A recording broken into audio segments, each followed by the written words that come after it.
the powers of government in citizens. The powers of government reside in all the citizens of the state and can be rightfully exercised only in accordance with their will and appointment. Well, we've been told we have no rights to say anything about fracking. We can't appeal to the county because the county can't do anything, and we can't appeal to the state. There is no way to petition the state for a vote on this matter. We can't vote on it. We're just told we have to take it, and we're told to buy into it and get some money for it because that's the only thing you can do, and then hire a good lawyer to make sure that you get some money. Can you hear me? Yes. I do not project quite as well as some of these folks, so I will use the microphone. Can you hear back there? Okay, good. Well, good afternoon. First of all, welcome to the Morgan County Courthouse and to Morgan County Frack Ban. As you know, we're here to make a statement against hydraulic fracturing of shale, and I'm going to read a declaration to that effect momentarily, but I'm going to do a little preamble that leads into it. I'll just get started. The Republic of the United States of America was founded upon revolutionary principles. And while many would deny it today, these are again revolutionary times. It therefore seems appropriate to invoke the thoughts of one of America's greatest thinkers and most conscientious citizens, Henry David Thoreau, who lived from 1817 to 1861. For those of you who do not know the story, Thoreau went to jail for refusing to pay his taxes. Had he chosen to pay them, Thoreau recognized that he would be supporting a war, the war against Mexico, to which he was morally opposed. So he went to jail rather than pay his taxes that would, as he saw it, expand the territory of slavery. Thoreau was a fierce abolitionist. Even our seemingly mundane lives are filled with such moral choices. Action and inaction, cooperation and non-compliance with the law have consequences. This is what gives our lives meaning. It is what defines who we are and what we are as human beings. Those who are most alive are passionate about everything they do.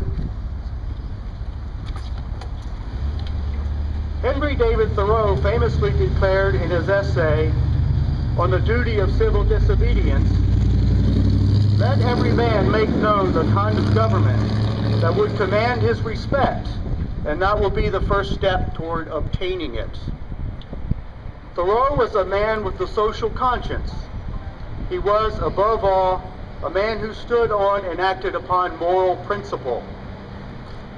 This did not always enamor him to his fellow citizens.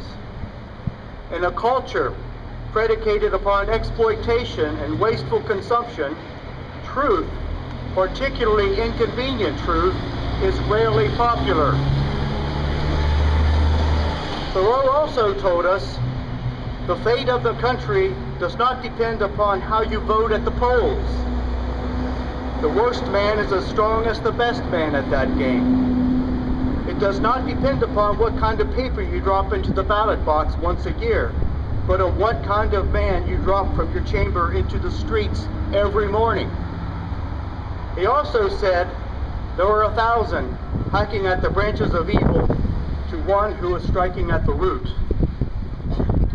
In essence, Thoreau tells us that by strictly adhering to the systems of power, rather than working outside of them when necessary, we are treating the symptoms of disease rather than its underlying causes.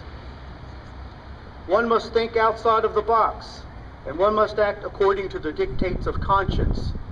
Or, as another author once said, you must stand for something or you will fall for anything. It is in the spirit of Henry David Thoreau that I offer the following thoughts. The citizens of Morgan County demand a government that represents working class people and the poor rather than corporate interest and the privileged elite. Its credo must be human need, not corporate greed. Furthermore, we recognize that capitalism is not democracy and that democracy is not capitalism. These are radically opposing ideas, and we must take care not to confuse them. Our forests, and I have seen some of them going up 522 this afternoon, are commodified, measured in board feet to be clear-cut, and offshored at prodigious bargain rates, like a liquidation sale. World-class biodiversity is being turned into biological deserts and monoculture. Money changes hands. The few are getting rich at the expense of the many. The world and the people who live in it are treated like products to be exploited. We are told that nothing is sacred save for the almighty dollar and markets. In reality, every political economy is underlain by ecology and by living, evolving biological systems.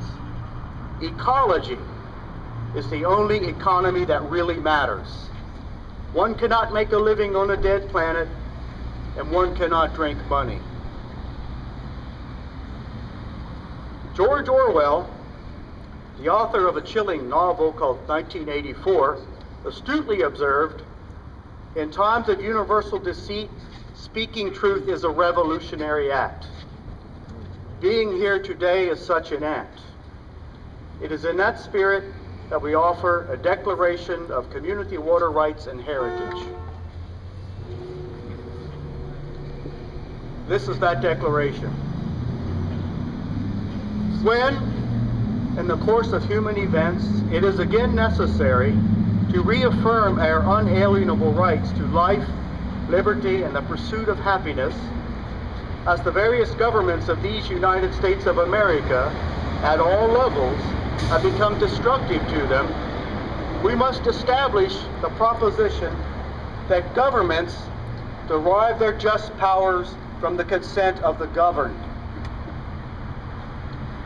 To these ends, that protection of our natural water resources, their courses, and the surrounding ecosystems that produce and support them are essential to ensure and secure the future of Morgan County, West Virginia, and that of its citizens. We do therefore proclaim the following Declaration of Community Water Rights and Heritage in order to stop the insidious intrusion of corporate governance upon the very means of our existence in violation of the public trust. Whereas 70% of the Earth's surface is covered with water, of which only 3% is fresh water, derived from all sources, and of which only 1% can be used as potable water. And whereas the hills, hollows, mountains, and valleys of Morgan County, West Virginia, are 80% forested and must be protected as progenitor of the naturally fresh, clean, and potable water necessary to replenish 2/3 of all human bodies, that is water.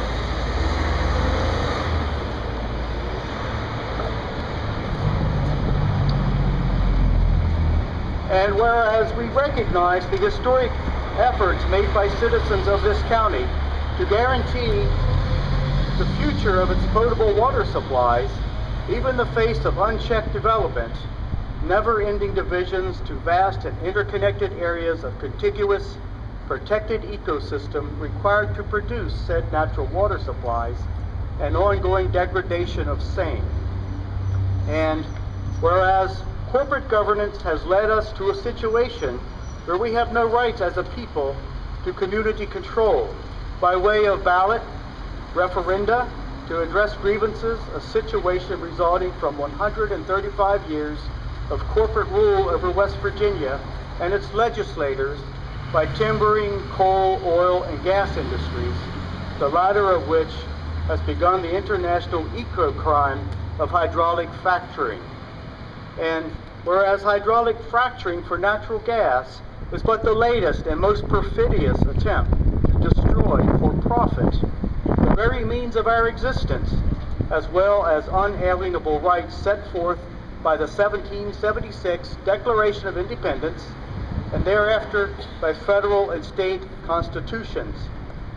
And whereas, in that same year, George Washington, then future President of the United States of America, did lay out the newly chartered town of Bath as this country's first resort spa, surrounding the famous Berkeley Springs, around which the town was built, and which springs have been permanently protected within 4.5-acre Berkeley Springs State Park. And whereas we must also protect, by a ban on hydraulic fracturing, the additional and various freshwater springs, runs, creeks, rivers, and lakes of this county, including but not limited to Warm Springs Run, Sleepy Creek, Cacapan and Potomac Rivers, and the Cacapan Resort State Park Lake. We do therefore appeal to attendees at this year's 22nd annual Berkeley Springs International Water Tasting, being held at the Country Inn, adjacent to Berkeley Springs State Park, to join us in declaring the town of Bath, the county of Morgan, West Virginia, and all watersheds arising within or flowing through or around them to be the world's first international water heritage site. Here, here. Yay! Thank you.